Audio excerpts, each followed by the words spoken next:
Hi guys, in this week's lesson I'm gonna show you how you can build a chord vocabulary if you want to make chord solos on a minor 2-5-1, and I'm gonna give you some examples on how I do it.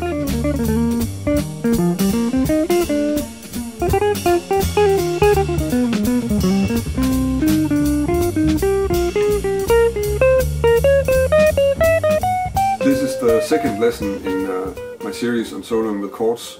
And you should probably check out the first one, which I'll link to here, which covers how to solo on a major turnaround, so a 1-6-2-5-1. I also made one that's about soloing on a blues with chords, and that's maybe also worthwhile checking out. In this lesson I'm gonna try and give you some exercises so that you can make your own chord solos on this progression, which is a minor 2-5-1 in the key of G. So A minor 7 flat 5, D7 flat 9, and G minor 6. So basically we're using three different scales for the chords. I'm just using G natural minor or A Locrian for the 2 chord. I'm using harmonic minor, so G harmonic minor over the D7, which is also called Mixolydian flat 9 flat 13. And actually I'm taking the liberty to add the sharp 9 into that scale, which is something that I often do, and that works quite well. And on the G minor, I'm going to use G melodic minor. So basically what we should do is just look at the different exercises. I'm going to give you some voicings for each of the chords. Let me just play through the first one for the A minor 7 flat 5.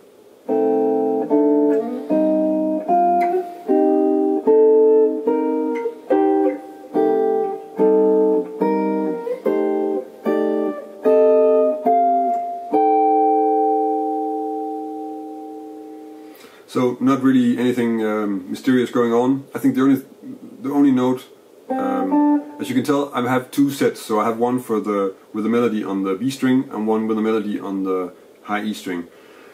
Because most of the time when you're doing chord solos, that's where you're going to have the melody that you're playing. And even though you're playing chord solos, you're still thinking, hopefully, thinking melody, because that makes much more sense. So the only note choice or choice of voicing that we have to talk about with this is probably the B flat, because B flat is obviously not really the greatest note on an A minor chord, but you can sort of get away with just using it as a passing chord, and in the context I find that it works really well to have just having like a C minor 7 voicing instead of the A half diminished voicing. So every time I come across it, it's harmonized as a C minor 7. For the rest, there isn't really much going on. I could have harmonized in other ways. You could have harmonized it as a B flat 7 or some other sort of auxiliary dominant or chromatic approach or something like this.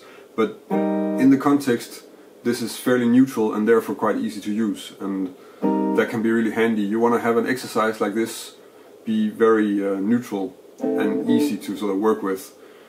And also to just fit in all the voicings without having too much trouble. If I put in a dominant on one of the notes, I have to be careful every time I have to resolve it in a line.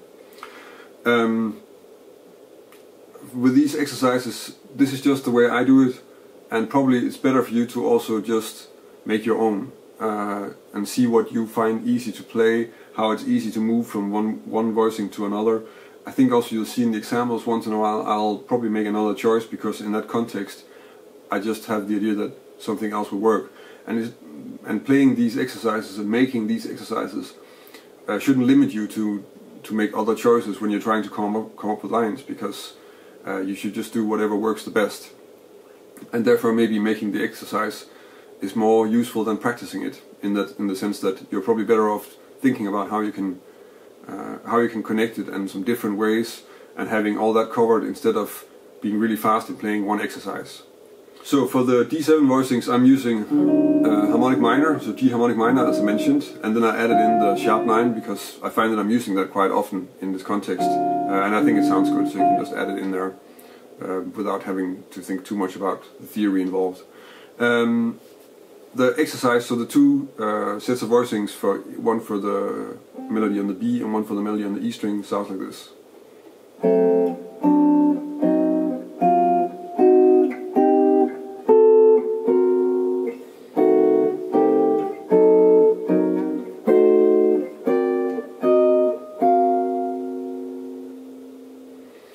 fairly simple. I don't think there's really much going on. As always, when you have a dominant playing the 4th degree or the, over it, so in this case the G, in the melody makes it impossible to not change the chord to a sus chord, which is what I did. So in this case I made the G into a D7 sus flat 9, and also here. And that's the easiest way to deal with it, I think. Let's look at the G melodic minor voicings.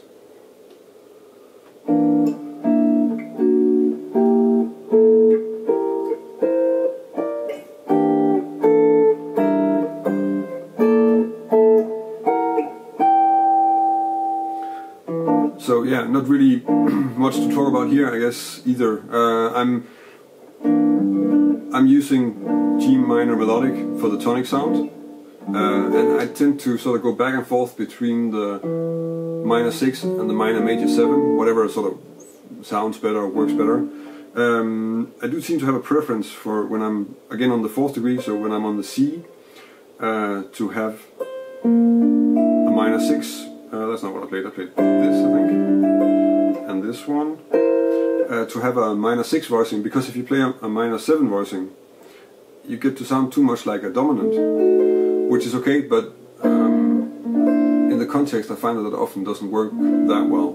But maybe that's something for you to sort of listen for and figure out what you like better. In the context you can often get away with playing a D7 on a note like that, also because on a G minor 6 it's not very often you have a sustained 11 like this. So a G minor 6 with an 11 is always going to sound like a C7 a bit.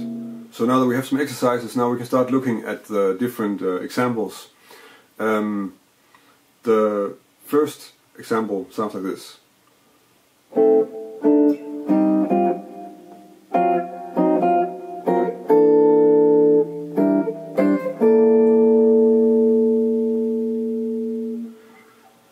So for the this is pretty directly out of the exercises actually. So the A half diminished is just running up the exercise of the scale from C. So the melody is like,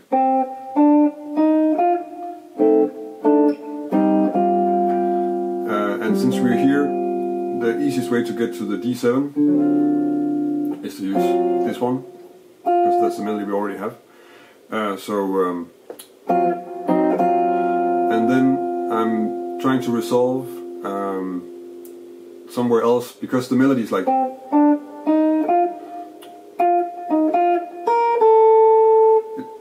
I'm moving up just to make it a bit interesting, because otherwise we're just sort of moving around the same few notes all the time, and that gets a bit boring. So we have, and then, and I'm moving it up a 4th, and then resolving that to this G minor 6. And then I'm concluding it by just moving up the scale from the 9th that we have here, and then just up to the 5th. Again, just using the voicing from the exercise. The second example sounds like this.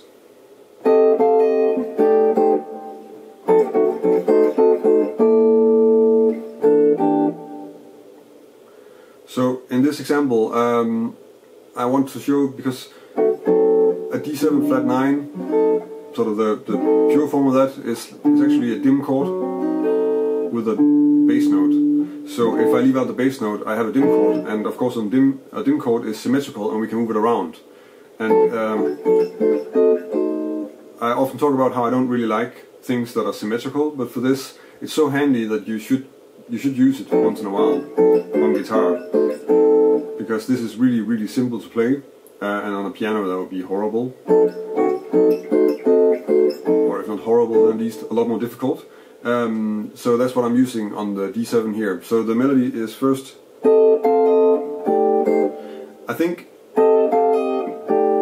I always mention this when I'm talking about chord solos, that you should probably think in terms of a big band or a horn section, in terms of sound and also in terms of phrasing, because of course you're playing with chords, so you can't really play as many notes, and you can't in the melody you can't move around as much, so you have to be a little bit more careful, and that means that you have to make the rhythm more interesting.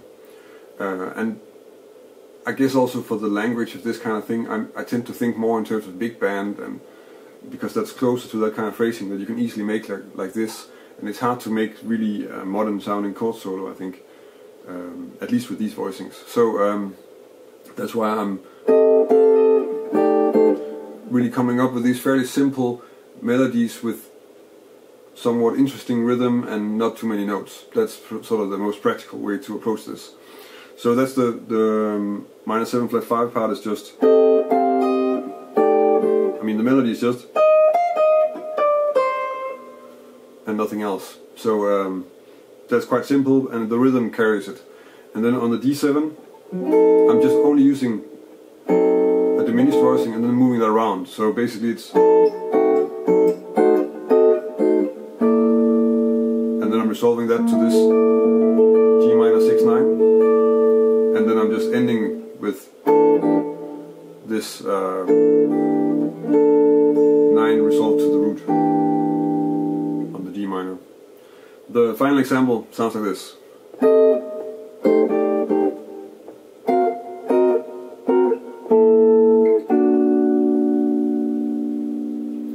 So in this example I really also wanted to use the minor major sound on the tonic chord once.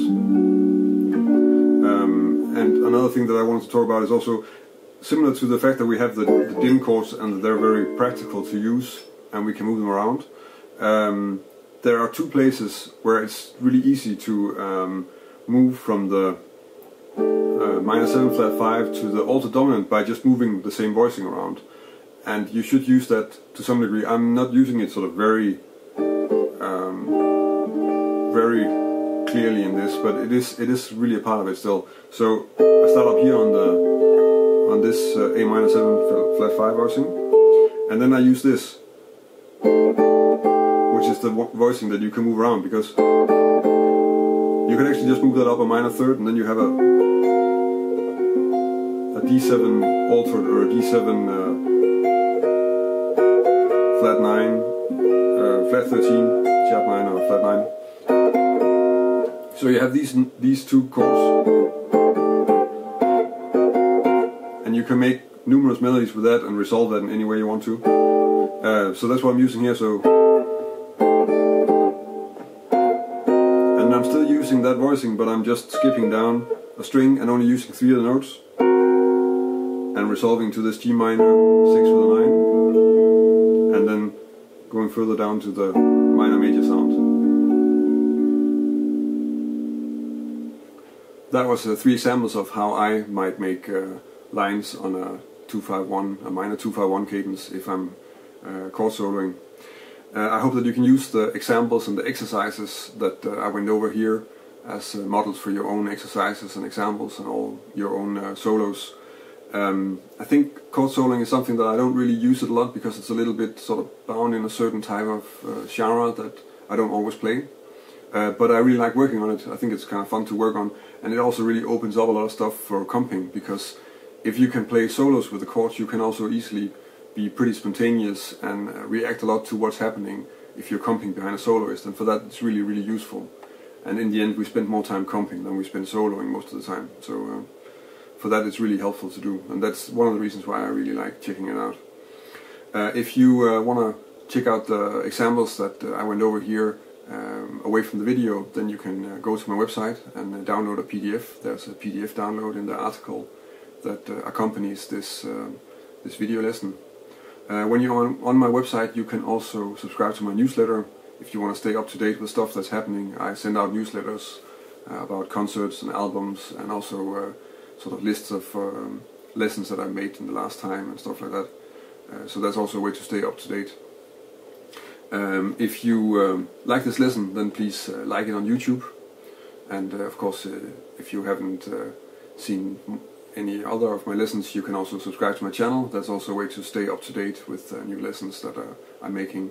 I make a lesson every week, or at least I try to, so there's always a lot of stuff coming, and I have been making one for on a weekly basis for the last almost 1.5 years, I think. So there's also really a lot already made. And if you have any comments, then please leave a comment on the video. especially it's nice for me to have feedback from you guys, because it's useful to know what you guys want to hear about, if something is unclear or if you have questions regarding the lessons. So please leave a comment. I really do try to get back to most of them. You can also connect with me on social media if you want to give me feedback there. I have a Facebook page for my lessons, and you can connect with me on Twitter, on Instagram, on Google+, and let me know there. It's always nice to get new ideas for topics. I've been getting quite a good amount of feedback. This lesson is coming from a comment on a video, and there will be more lessons that are coming from people saying that they wanted to hear lessons on different things. So it's nice to get the feedback from you guys, that I can turn that into lessons, and I know what you guys want to hear stuff about. So thank you for that. That's it for this week. Until next week, thank you for watching.